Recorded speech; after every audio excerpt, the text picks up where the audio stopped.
Bueno, buenas tardes a todos. Bienvenidos a la cápsula. Bienvenidos a la cápsula Oíste. Esta es la segunda temporada que arrancamos de Cápsulas Oíste, un espacio que tenemos desde el Observatorio Interuniversitario de Sociedad, Tecnología y Educación de la Universidad UNIPE, UNSAM, UNPAS. Este espacio lo tenemos para nuestros integrantes y participantes del OISTE, para que la comunidad nos conozca y bueno, poder hablar de los saberes tecnosociales y de la digitalidad. Hoy tenemos como invitada a Lucila Duguera. Lucila es doctora de Claxo, socióloga de la UBA, investigadora de CONICET. Pero bueno, vamos a dejar que sea ella quien nos cuente su formación. La idea son más o menos 10 minutitos donde Lucila nos cuenta su formación, cómo llegó al Observatorio Interuniversitario y bueno, los temas que viene investigando, sus temas de interés en torno a los saberes tecnosociales y la digitalidad. Así que bienvenida, Lucila. Bueno, te damos la palabra. Bueno, gracias Norma, Flor, gracias a todos y a todas los que están por ahí. Un gustazo, estar en este ratito compartiendo algunas de las cuestiones sobre las que vengo pensando hace un tiempito. Vamos a ordenar un poco esto como nos invitó Norma recién, ¿no? Pensar en la formación. Yo, antes de todo eso, soy maestra de grado. Digo esto porque está muy vinculado ese gusto con el trabajo en la institución educativa, con las cuestiones que después en mi otra, como en esa pata más de pensar, la educación formal y también ya hace un tiempito la educación no formal y formal, las anudé, ¿no? Desde otro lugar. Entonces, soy maestra y en ese mismo trayecto, cuando salí del secundario, ya hace muchos años, también inicié mi carrera como socióloga en la Universidad de Buenos Aires. Y cuando estaba por recibirme, me contacté con un equipo de investigación, con uno de los colegas con los que trabajo actualmente, con Mariano Zuckerfeld, que está en la cátedra de Emilio Cafasi, donde estuve un tiempo, y fue una experiencia muy nutrida, ¿no? Porque yo venía de estar como profe, como maestra de grado en la institución primaria, y ahora estar en superior, que no había tenido experiencia. Y ahí, unos años después, 10 años de ejercicio de docencia primaria, decidí, presentarme una beca del CONICET y tuve durante 5 años beca doctoral y después tuve postdoc. Y mis tesis, ¿no?, están vinculadas a pensar las políticas de incorporación de tecnologías digitales. La de maestría en la Universidad Nacional de Quilmes de Ciencia, Tecnología y Sociedad está vinculada al Plan Sarmiento propiamente dicha, y la de doctorado fue un análisis comparativo de 3 modelos 1 a 1, vieron como el Conectar Igualdad, pero a nivel escuela primaria, comparando esas 3 implementaciones. Así que, fue como un volver a la escuela, ¿no?, o volver a pensar las cuestiones de la educación formal desde otro lugar, ¿no? Siempre nutriéndome de esa grata e inmensa experiencia que fue el transitar el pasaje como maestra. Así que así es como fui formándome, digamos.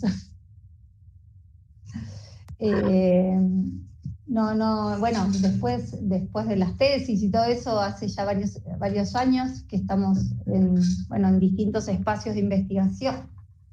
¿Y cómo llego al observatorio, no? Pensaba un poco el otro día cuando escuchaba otras cápsulas de otros compañeros. Llego de la mano de Fernando Peirone, creo que son muy parecidos, de Fer Peirone, que trabajando también en la Universidad Nacional de José C. Paz como docente en una de las tecnicaturas informacionales, que están estrechamente vinculadas para pensar esto que decía Norma hace un ratito, ¿no?, de la digitalización de las distintas dimensiones de la vida, ¿no? En este caso, yo en ocasiones pienso sobre todo la educativa, pero bueno, todas las distintas dimensiones de la vida están atravesadas, ¿no?, por este proceso de digitalización. Y cuando estaba iniciándose el observatorio, bueno, surgió la posibilidad de sumarme, y la verdad que fue es una experiencia muy, muy enriquecedora. Enriquecedora primero por tener la ocasión, ¿no? Digamos, no siempre ocurre que tres universidades con distintos, ¿no?, con distintos perfiles, en distintos lugares, en distintos como formas, ¿no?, de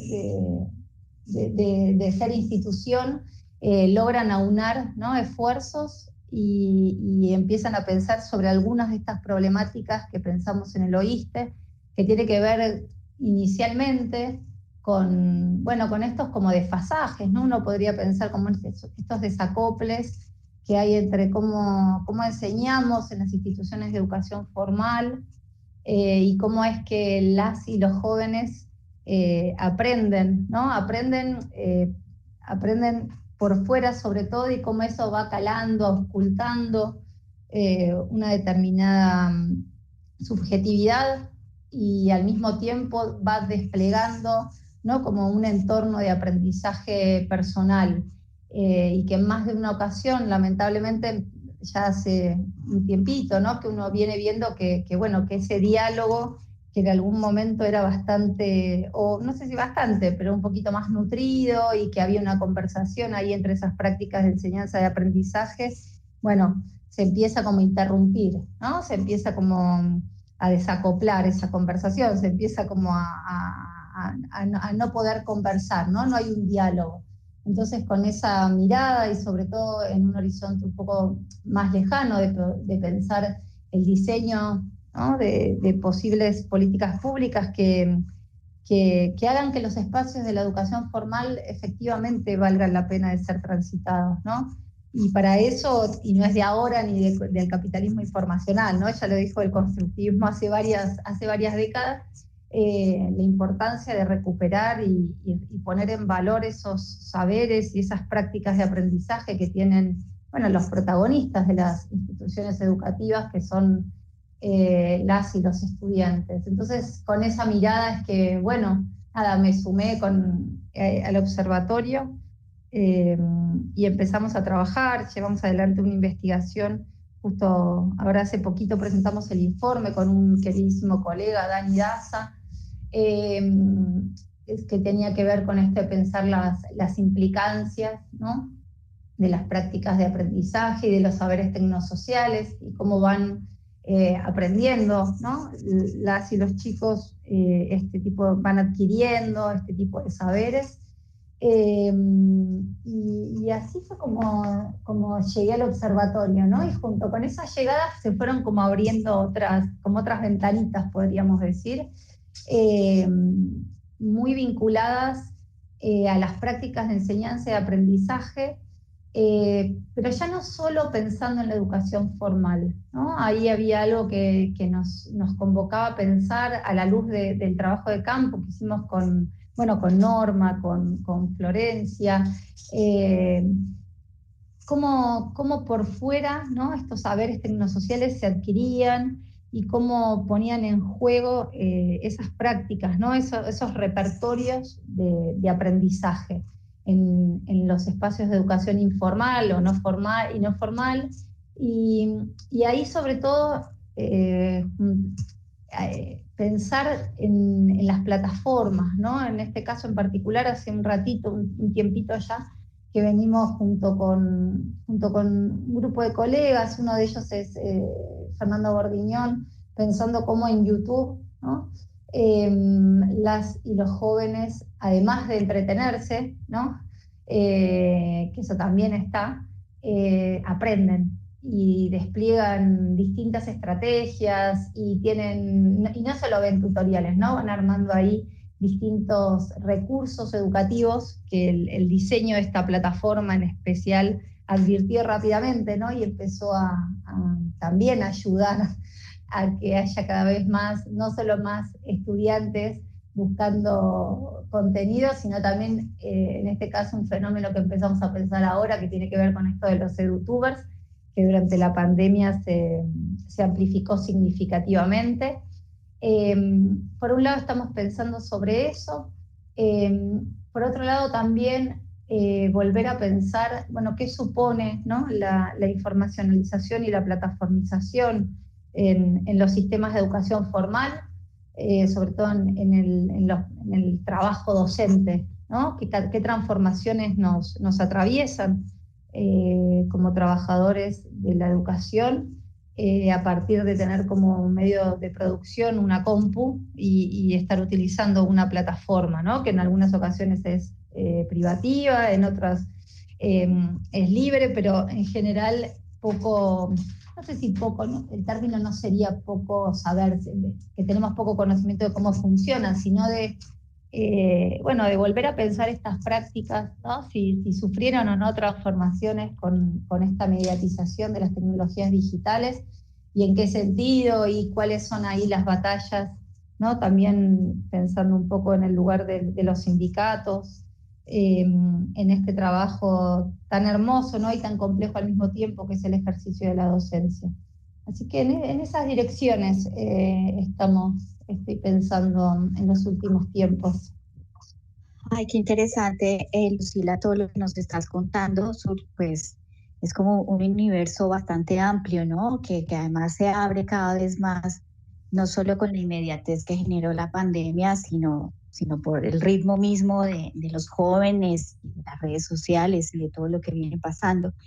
Entonces me surge como una primera pregunta, Lucila, vos que has atravesado como todos los niveles de la educación superior, el escolar, el secundario, el superior, ¿qué tan pues además que también te tiendes a trabajar en torno al tema de políticas públicas, qué tan receptivos están ahora, o podemos pensar a los trabajadores de la educación o a la institucionalidad y los entes incluso gubernamentales frente a estas nuevas formas de aprendizaje que ya se vuelven no solo necesarias, sino casi irremediables, imparables? Estas nuevas formas de aprendizaje que también nos han ido mostrando los mismos jóvenes. Es como que esa primera pregunta que me surge, ¿qué tanta recepción notas vos que logras como atravesar todos estos niveles de la educación eh, a estas nuevas formas de aprendizaje? Me parece, la primera cuestión a pensar, ¿no?, es que algo que dijiste de la pandemia que me interesa por lo menos poner a consideración, ¿no?, que se, digamos, escuchó mucho el discurso de, digamos, como de la innovación educativa durante la pandemia, y como si estas tecnologías digitales y el Internet hubiesen llegado junto con el COVID-19, ¿no? Digo, esto me parece importante porque las discusiones, las conversaciones y la vocación por pensar sobre estas temáticas viene de larga data. Entonces es interesante cuando uno piensa, ¿no?, bueno, ¿qué de nuevo hubo efectivamente en la pandemia? ¿O qué transformaciones? ¿O qué cosas se modificaron? ¿O lejos de ellos se sedimentaron? Digamos, pero sin desconocer que esto venía, ¿no?, de discusiones pretéritas. Me parece que eso, algo de lo que dijiste, me parece que está bueno por lo menos pensarlo, ¿no?, que no es con la pandemia adquiere otras características, ¿no?, porque no nos quedó lamentablemente el atravesamiento de nuestras vidas por el COVID, no dejó otra más que la mediatización absoluta de los distintos espacios para quienes tuvimos la dicha, no sé si la palabra es la dicha, ¿no?, pero digo, sabemos que un porcentaje significativo de la población lamentablemente al 2022 padece, no tiene cubierto ni la conectividad ni el acceso a una tecnología digital. Digo esto porque eso también influyó significativamente en las distintas estrategias posibles, ¿no?, a desarrollar con las y los estudiantes en los distintos niveles, ¿no? Que no es menor, por supuesto. Si yo esas dos condiciones no las tengo, difícilmente pueda lograr pensar en, bueno, qué contenidos, cómo darlos, ¿no?, qué software, esas discusiones más de lo que nosotros en otros trabajos hemos llamado como el nivel de lo digital propiamente dicho, cuando las otras capas de este tipo de políticas públicas, las capas analógicas, ¿no?, de infraestructura de conectividad y de hardware ya están cubiertas. Bueno, lamentablemente en el caso de la Argentina, y digo, no solo en el caso de la Argentina, ¿no?, en nuestra región hemos visto que bueno, todavía un porcentaje amplio de la población no goza de estos derechos. Incluso hasta en el primer mundo ha generado bastante ruido esto, ¿no? Y la otra cuestión, ¿qué tan receptivos? Y viste que, digo, como todo fenómeno social, ¿no? Uno ahí podría, digamos, digamos, uno tiene como distintos perfiles. En general me gusta pensar que algo de lo que uno ensaya e intenta como construir con su voz, ¿no?, puede sumar a la construcción de sociedades más justas y democráticas. Y en ese sentido, a veces es difícil esa recepción, ¿no? Digamos, o en algunos actores se torna a veces más difícil, pero también más de una ocasión uno logra un diálogo fluido y nutrido, ¿no? Digo, en ese espectro uno se maneja. Entonces lo que sí creo es que es vital volver a pensar, ¿no? Instalar, creo que la pandemia sí dejó más si ya veníamos previo a la pandemia insistiendo con la importancia de pensar las tecnologías digitales, de cómo se incorporan, de cómo se enseña, de qué efectivamente es, ¿no?, una innovación educativa, el término innovación ha sido históricamente como muy, ¿no?, como un significante excesivamente utilizado, y poco preciso, lamentablemente. Entonces la pandemia creo que nos impone la vuelta a la presencialidad, a volver a pensar, bueno, cuáles son esos saberes, ¿no?, que efectivamente es deseable que nuestros jóvenes y niñes, desde que arrancan el sistema educativo formal, empiecen a construir, ¿no?, cuáles son, cómo digamos, lograr que esos saberes se tornen esto tan anhelado por los docentes de un aprendizaje significativo, y eso necesita o va de la mano de políticas educativas y de políticas de incorporación de tecnologías digitales donde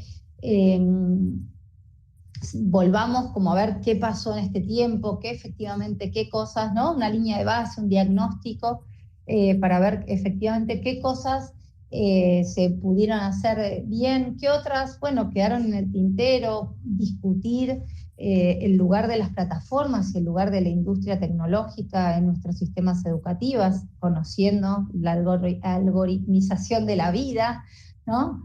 No podemos desconocer, o no es deseable que desde los sistemas de educación formal se desconozca eso. Entonces, pensar políticas que también vayan en potenciar el ejercicio de una ciudadanía digital cada vez más amplia y mejor lograda, ¿no? Entonces, me parece que la recepción es diversa, y en esa diversidad uno va encontrando como algunos, ¿no?, como lugares, interlocutoras sumamente valiosos desde espacios, desde la política pública a colegas de otras universidades o profes en ejercicio de la docencia, ¿no? Es cierto que hay cosas que llevan las prácticas sociales como tales, suponen tiempo.